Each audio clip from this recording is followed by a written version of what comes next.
Aujourd'hui, je vais vous expliquer comment est-ce qu'on prépare un traîneau en plusieurs étapes. Alors avant de préparer les traîneaux, on va déjà préparer les équipes de chiens. Donc sur un tableau, on écrit le nom des chiens qu'on va mettre ensemble. Donc ça demande toujours une certaine réflexion parce qu'on ne met pas n'importe quel chien ensemble. Et une fois qu'on a nos listes d'équipes, on va prendre les harnais. Donc là, ils sont rangés en différentes tailles. Petits, moyens, grands. Et en fonction des équipes, on va choisir les harnais qu'on veut. Et on va les emmener devant chaque traîneau.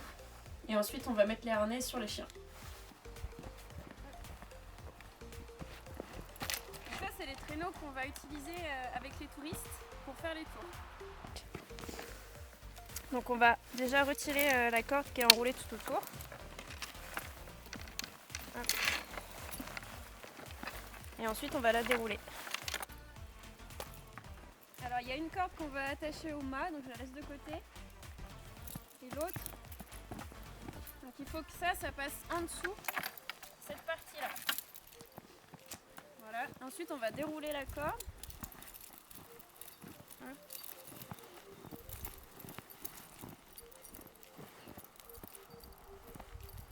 Alors il faut bien tout démêler. Des fois il y a des nœuds.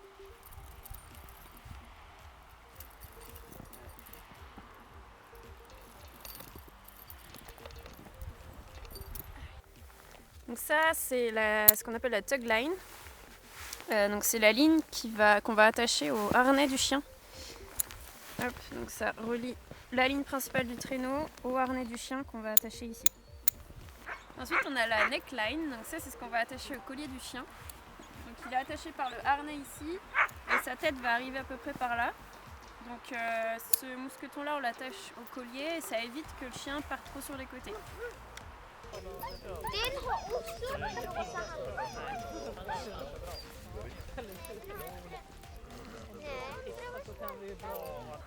Ensuite, il y a une partie très importante à vérifier, c'est que la ligne principale, donc elle est attachée au mousqueton, il faut bien vérifier que ce soit fermé.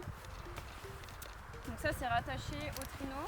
Et il y a un deuxième mousqueton, on vérifie aussi qu'il est fermé. Voilà, ça dépend, faut éviter que les chiens partent sans le traîneau. On a une corde très importante, c'est celle-ci. On va l'attacher autour du mât. Et c'est la corde qui va servir à retenir le traîneau jusqu'à ce qu'on soit prêt. Et à ce moment-là, on va libérer la corde et le traîneau va pouvoir partir. Donc on passe autour une fois. Une deuxième fois par-dessus. Puis on va faire une petite boucle. On passe l'autre boucle à l'intérieur. Et salut.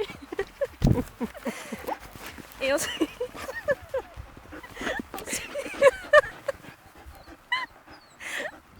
interrompu par un chiot de 5 mois.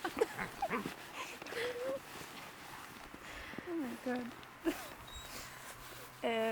Les joies du direct. Et donc là on a le nœud qui est bien bloqué. Donc là si ça tire fort, ça bouge pas. Et par contre, pour l'enlever, c'est super simple. Et là le traîneau il part. Donc la ligne du traîneau s'organise par section. Selon le nombre de chiens qu'on veut emmener, on va pas mettre le même nombre de sections. Donc là on a 3 sections et sur chacune on peut attacher 2 chiens. Donc là on a 2, 4, 6 chiens. Et si on veut par exemple prendre que 4 chiens, on va enlever une section.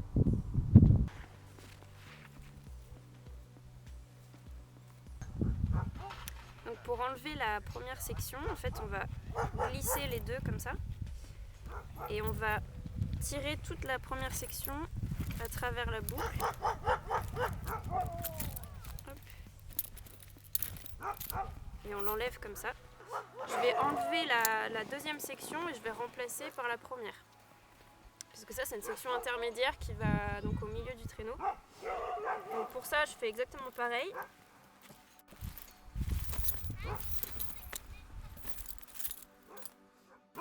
Et à la place je vais remplacer par la première que j'ai enlevée tout à l'heure.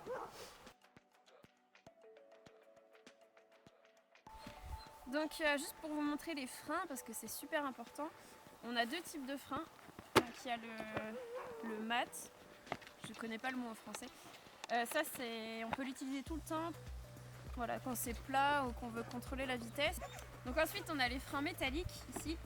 Ça va servir à freiner plus fortement, voire arrêter le traîneau. Donc ça, on va s'en servir dans les pentes fortes descendantes. Et si les chiens sont trop rapides et si la neige est trop glissante. Voilà, on va jouer sur ces deux types de freins, avec le mat et les freins métalliques. Et aussi avec la position du corps, on va se pencher plus ou moins dans les virages pour que le traîneau suive la bonne trajectoire.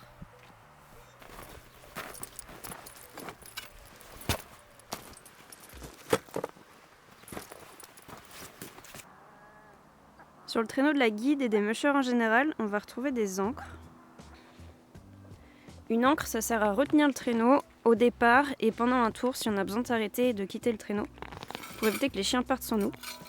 Donc c'est un objet dangereux parce que c'est hyper pointu. Donc nous on le met pas sur le traîneau des touristes, on met que sur le traîneau de la guide. Voilà, donc quand on a fini, on vient l'accrocher ici. Et si on veut éviter de se faire mal, on peut aussi le mettre comme ça.